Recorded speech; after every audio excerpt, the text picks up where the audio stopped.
இன்னைக்கு ஸ்கூலுக்கு ஸ்நாக்ஸ் பார்த்தீங்கன்னா இலகொழுக்கிட்ட தான். எங்கே பார்த்தாலும் இந்த பூசணி இலை வந்து தேடி தேடி பார்த்தாங்க. எங்கேயுமே கிடைக்கவே இல்லையா. அதனால சரி வாழை இலையிலே செஞ்சிடும்னு சொல்லிட்டு வாழை இலையிலே செஞ்சுட்டோம். நாங்கள் வாழை இலையிலையும் செய்வோம், பூசணி இலையிலையும் செய்வோம். அந்த இலை கிடைக்கும் போதும் இந்த தடவை கிடைக்காததால அப்படியே வாழை இலையிலே எல்லாத்தையுமே செஞ்சுட்டோம். ஹெல்த்தி ஸ்நாக்ஸாக எடுத்துகிட்டு வர சொல்கிறாங்க மேம் அப்படின்னு சொல்லுவா நீலா. ஆனால் வந்து நம்ம ஹெல்த்தியாக செஞ்சு கொடுத்தா அதை எடுத்துகிட்டே போக மாட்டா.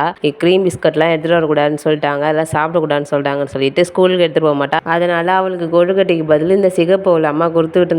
எப்போ வாங்கிட்டு வந்த ஊர்லேருந்து அதை மறந்து போயிட்டாது. அப்புறம் இன்னைக்கு தான் எடுத்து அவளுக்கு கொடுத்தேன். பார்த்ததும் ஐ அப்படின்னு சொல்லிட்டு சிரிச்சா. சரின்னு சொல்லிட்டு அதை கொட்டி கொடுத்தேன். அதில் தேங்காய் போட்டு தரேன், நாட்டு சக்கரை போட்டு தரேன் பாப்பான்னா அது வேண்டவே வேண்டாம், எனக்கு வெறும் அவள் மட்டும் போதுன்னு சொல்லிட்டு எடுத்துகிட்டு போயிட்டா. அதுக்கப்புறம் வீட்டில் எல்லா வேலையும் முடிச்சுட்டு உட்காந்தா எந்த வேலையுமே இல்லையா, ரொம்ப போர் அடிச்சுது. அதனால சொல்லிட்டு இந்த பழைய ரேஷன் புடவையிலையும் இந்த மற்ற கிளாத்லேயும் இந்த டைலரிங் கிளாஸ் போகும்போது ஸ்டிச் பண்ணனா அந்த துணியெல்லாம் எடுத்து பார்த்துட்டு இருந்தேன். ஒரு சிலது பார்த்தீங்கன்னா எப்படி தைச்சேன் அப்படின்றதே மறந்து போயிடுச்சு. திருப்பி இது எல்லாத்தையும் ஒரு டைம் தைச்சு பார்க்கும் அப்படின்னு சொல்லிட்டு எல்லாத்தையும் எடுத்து பார்த்தேன், என்னென்ன தைச்சிருக்கோம் அப்படின்னு சொல்லிட்டு. இப்போ நான் தைக்கிறது பாவாடை சட்டை மட்டும்தான் வீட்டில் மோஸ்ட்லி தைச்சிட்டு இருக்கேன். அப்புறம் இதில் பார்த்தேன்னா இதில் நிறைய இந்த பெட்டிக்கோட்டு, யோக் ஃப்ராக்கு இந்த மாதிரிலாம் இருந்துச்சு. சரி இதெல்லாம் பார்த்து திரும்பி ஒரு வாட்டி அதேமாரி வீட்டில் இருக்க துணியை வச்சு திரும்பி தைச்சு பார்க்கும், அப்புறம் அது மறந்து போயிடும் அப்படின்னு சொல்லிட்டு எடுத்து பார்த்தா நிறைய டிசைன் தைச்சி வச்சுருக்காங்க. ஆனால் வந்து இந்த பாவாடை சட்டையை மட்டுமே தான் இப்போ நான் தைச்சி ட்ரெயின் ஆகிட்டு இருக்கேன். அப்புறம் வந்து ப்ளவுஸ் தைப்பேன், அவ்வளோதான். மற்ற எதையுமே திருப்பி தைச்சி பார்க்கணுன்னே தோணலை. இப்போ இதை பார்த்தது தான் நம்மளுக்கு நிறைய தைக்க தெரிஞ்சிருக்கு, தைச்சிருக்கோம், அதை திருப்பி ரீகால் பண்ணி பார்ப்போம் அப்படின்னு சொல்லிட்டு ஒரு ஐடியா வந்திருக்கு. இந்த கிளாத்தில் வந்து நான் தைச்சிட்டு வந்து நிலாவுக்கு போட்டு பார்த்தேங்க. அப்போ தைச்சிட்டு வந்தப்போ சூப்பராக இருந்துச்சு இந்த கோட் மாடலு.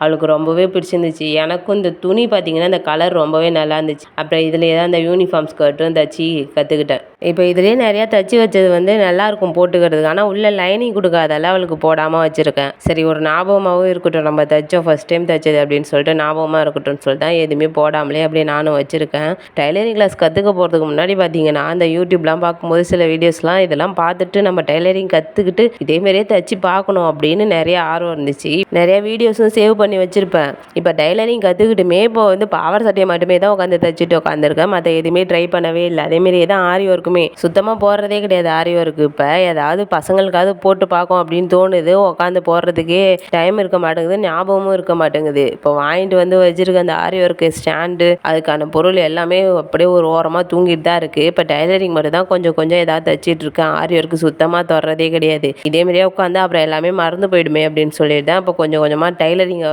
இம்ப்ரூவ் பண்ணிகிட்டு இருக்கேன். ஆரி ஒர்க்குமே அப்பப்போ எடுத்து எதாவது போட்டுகிட்டே இருந்தாதாங்க டச் விட்டு போவாது. இல்லைனா டச் விட்டு போயிடுச்சுன்னா அப்புறம் எல்லாமே மறந்துடும். டைலரிங் வந்து இந்த நோட்டை வச்சு தாங்க திருப்பி ரீகால் பண்ணணும், இல்லைனா அதுவும் மறந்து போயிடும்.